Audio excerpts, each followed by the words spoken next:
G'day, Sean here.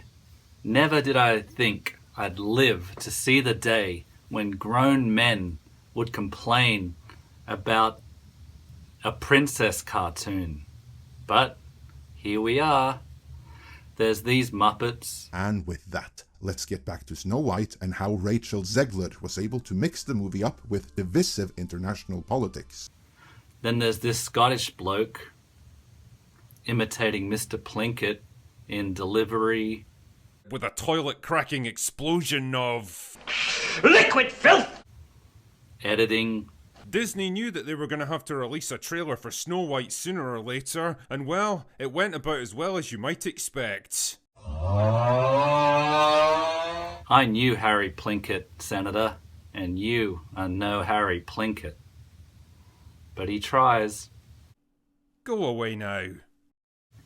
Again, grown men. They're even worried about their memories being destroyed. To do everything they can to destroy the memory of the original film. And worried because the new Snow White apparently will be a strong, independent leader. Because she's a strong and independent leader. You know who else was a strong, independent leader? Sarah Connor. She didn't need a prince to save her. Well, I guess Kyle Reese initially, but then she took charge. That's Terminator. You don't want Snow White to be more like Terminator? Can't believe we're having this conversation. And look at this, the Daily Wire is so concerned about this new movie that they're making a competing film, Snow White, starring Brett Cooper here. Direct to video, I suppose. Who's gonna watch this nonsense? Just watch the original. The original is fine. It's still there. They're not deleting it. Rachel Zegler is starring as the new Snow White, and I guess these grown men don't like her performance in interviews. To the gratingly unpleasant interviews with the lead actress. Who cares if she doesn't like the old Snow White from the 30s? I don't either. I haven't seen it since I was like 6 years old. Haven't missed it. The next door neighbor girl had it on videotape. I watched it and like, oh yeah, that's interesting. She got more out of it than I did. I just wanted to watch Inspector Gadget. Growing up, I loved Inspector Gadget more than anything on earth. Great cartoon show. They made a live action version of that, starring Matthew Broderick or someone.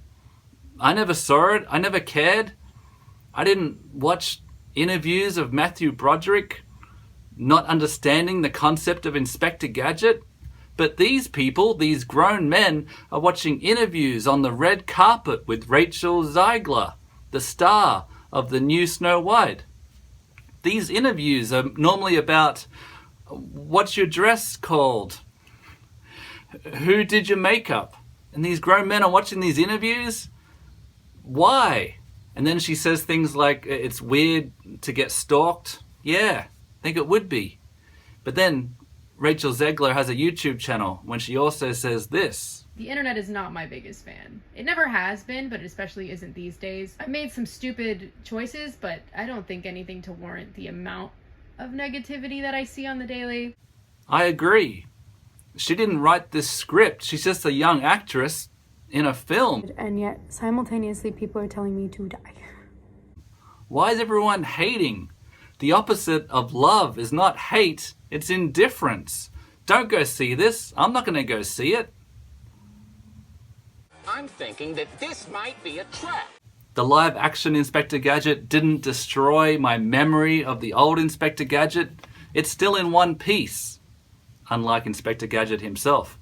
I listen to the music all the time when I'm driving over the speed limit.